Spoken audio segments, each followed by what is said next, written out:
你的课！停下来！到了这样的日子。6个，3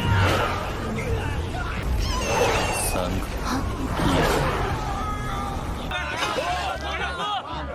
你们是怎么进来的？我们终于能……诸位不是清迈的仙人吧？爱乐圣宗宗主云天霄，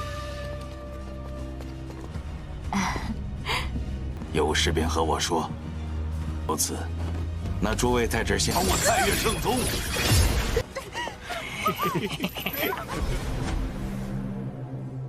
Halo guys, welcome back to Kobe Movie. Dan sudah waktunya kita menuju ke Lord Suyang. Yes, sembari menemani puasa kalian ngabuburit, kita gaskan Dewa Suyang dan Lord Lingfeng nanti ya guys.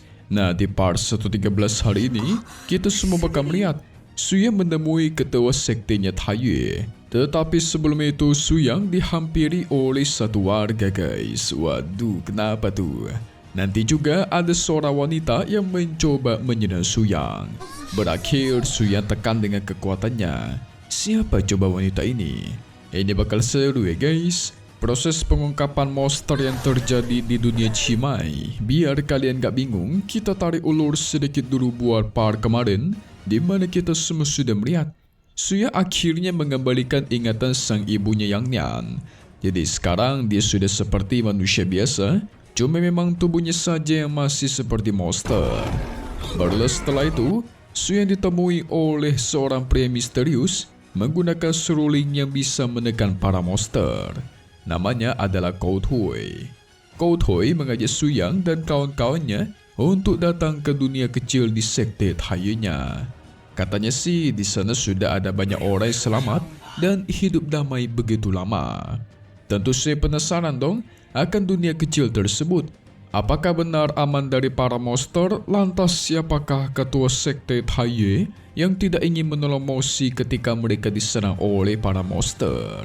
Penasaran kan? So maka dari itu kita masuk ke intro ya guysku. 西麦不是没有活人了吗？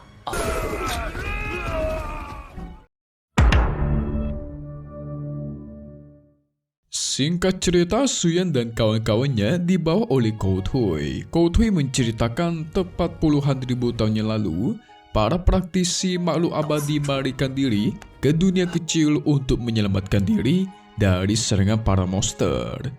Jadi melihat Suyang dan kawan-kawannya yang datang itu sangat tidak disangka-sangka dong. Ternyata masih ada makhluk abadi di luar sana yang hidup. Dan akhirnya mereka pun sampai ke sekte Taiyue. Di sana ada banyak orang yang hidup dengan damai dan santai. Mereka asyik minum dan bersenang-senang guys. Tetapi ketika Suyang dan teman-temannya masuk, orang-orang di kota ini itu langsung terdiam dan melotot ke arah mereka. Tentu itu membuat mereka semua langsung menghampiri Suyang. 你们是怎么进来的？我们终于能……诸位不是清迈的仙人吧？ Dan kawan-kawannya guys.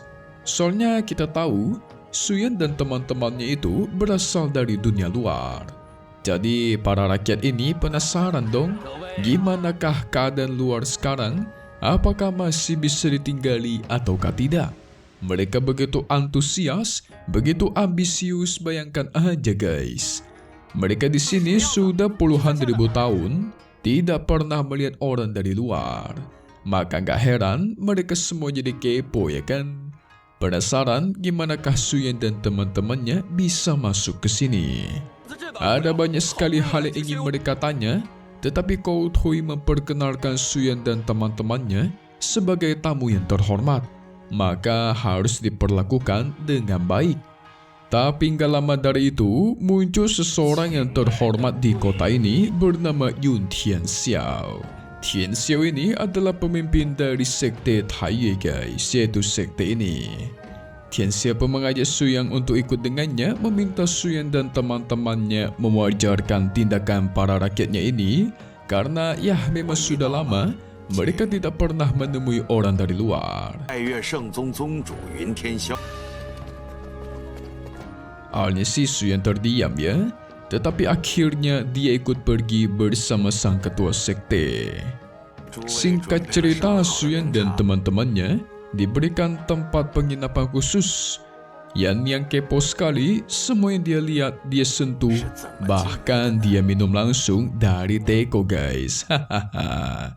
Ini juga mesti diwajari nih guysku, karena dari kecil si Yan itu udah hidup di dalam goa. Jadi barang-barang seperti ini kan ya gak pernah lihat dia lah ya kan. Tian Xiao ingin bertanya beberapa hal kepada Suyang, tetapi guys, untuk pertama kalinya Mimi melihat si Suyang menolak untuk minum teh. Kenapa nih? Padahal kita tahu si Suyang itu penyuka teh banget ya kan? Nah, setahu Yun Tian Xiao, gerbang pintu teleportasi dunia Cimai mereka itu sudah rusak. Lantas gimana cara Suyang dan teman-temannya bisa masuk ke sini? San Yang pun menjawab kalau mereka secara tidak sengaja bisa masuk ke sini. Tetapi takutnya mereka sendiri tidak tahu cara untuk kembali. Namun yang pasti, nanti orang-orang dari sektenya itu bakal datang untuk mencari mereka. Karena kan sudah menyadari Suyang dan kawan-kawannya tidak kunjung kembali selama beberapa hari ya kan. Di sini buat kalian bingung, Mimi jelasin dikit ya. Jadi si San Yang itu mencoba membohongi Yun Tian Xiao supaya itu seakan-akan mereka ini cumalah orang biasa guys. Nah, dengan begitu mereka bisa melihat gimanakah rencananya Yun Tian Xiao ini. Karena sudah tahu alasan mereka bisa masuk, akhirnya Tian Xiao memutuskan untuk pamit pergi dari sana. Tetapi ketika pergi, dia menatap tajam ke arah Yan dan ibunya Mosi sambil memberikan senyuman jahat. Wah, ini mah bukan orang baik-baik nih ketua sektenya nih. Kita lihat saja nanti ya guys. 有事便和我说。如此，那诸位在这儿先休息。 Singkat cerita, malam harinya ada seorang wanita yang bernama Wan Yang. Di sini Wan Yang ingin menghampiri Suyang secara diam-diam karena dia begitu terpesona ketika melihat Suyang datang tadi. Begitu gagah dan berkarisma guys, pasti sangat kuat. Begitulah pikir dia. Tapi Wan Yang ini psikopat ya guys, masa dia bilang kayak gini? Aku ingin lebih mengenal pria tersebut dan akan kumakan nanti. Waduh. Namun ternyata di dalam dirinya Wan Yang itu tersimpan beberapa jiwa yang bersemayam. Jadi seperti dia dikendalikan oleh banyak jiwa gitu guys. Banyak jiwa dalam satu tubuh. 杀了你也是你的错！停下来！到了这样的日子。 Suka memberontak pula pada jiwa ini. Saat Wan Yang menggila, ternyata Suyang sudah menonton dari tadi. Untuk pertama kalinya aku melihat seseorang berantem dengan dirinya sendiri. Apa jangan-jangan ini orang sakit jiwa, kata si ayah. Hahaha. Wan Yang melihat Suyang langsung menerjang ingin menyerangnya guys. Tetapi langsung Suyang tekan. Dia menghitung total jiwa yang terdapat di dalam dirinya Wan Yang. Dan dihitung-hitung, itu ada 10 jiwa. Waduh, banyak banget guys. 6个，3个，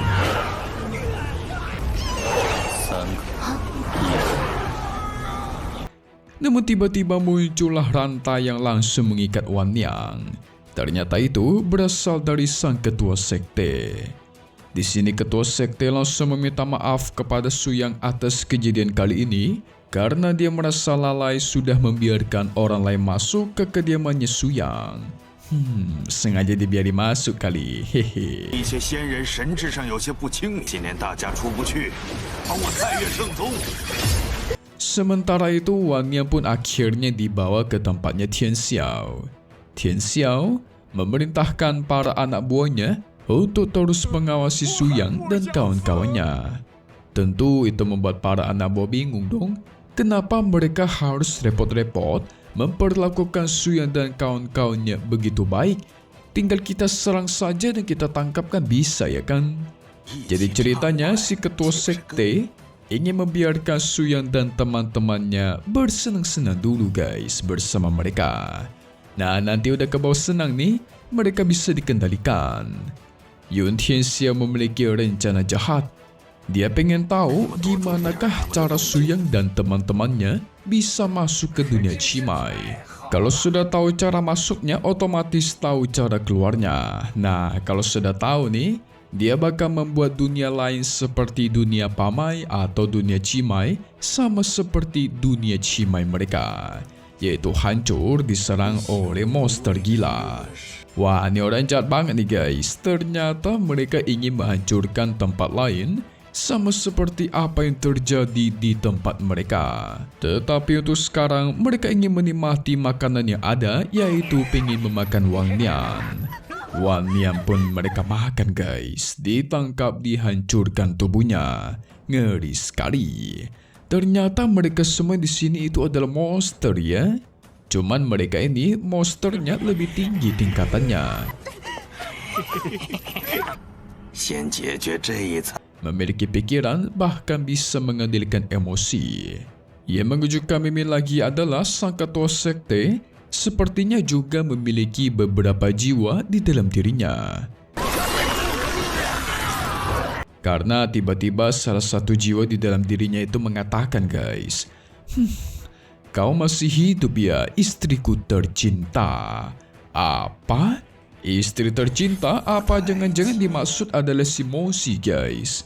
Kita ingat Moshi memiliki seorang suami yang dipanggil sebagai Yang Song. Tapi waktu itu dia dikeroyok oleh para monster. Gimana cara selamat coba? Sungguh membingungkan. So mari kita lihat penjelasannya di episode selanjutnya ya guys. Oke, langsung saja jadi. Nanti Moshi itu bakal dihampiri oleh ketua sekte Yun Tian Xiao. Dan Moshi merasakan ada kehadiran suaminya. Waduh, memang benar kali ya. Namun hal paling mengejutkan adalah si Yaya itu berubah menjadi gila seperti monster guys. Emosian, bahkan dia ingin menggigit si San Niang. Membuat Suyang mau tidak mau harus turun tangan dong. Setelah itu Suyang pergi ke suatu tempat yang dipenuhi oleh orang-orang berjubah hitam. Asli nih membuat Mimin semakin bingung apa yang sudah terjadi. Yang terakhir, Ting Feng dikepung oleh beberapa orang misterius. Apa jangan-jangan dia sedang mencari keberadaan gurunya yang tidak kunjung kembali? Atau mungkin sekte Tianlang itu sedang diserang ya? Mimin bingung gimana caranya mereka membuat si Yaya itu berubah menjadi monster gila juga guys. Apa jangan-jangan menggunakan racun khusus ataupun obat? Makanya tadi si Suyang tidak ingin meminum teh yang diberikan. Bisa jadi si sudah diracuni. So kita tunggu lagi di part 114 ya guys. Lian Qi Shuanian di hari biasa, hari Sabtu.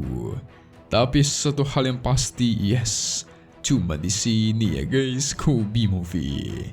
Thank you buat kalian semua udah nonton dan selalu support channel Mimin. Semoga kalian semua sehat selalu ya. Memang pamit undur diri dulu. Kita bakal ketemu lagi di video-video selanjutnya. Oke kalau gitu, see you guys.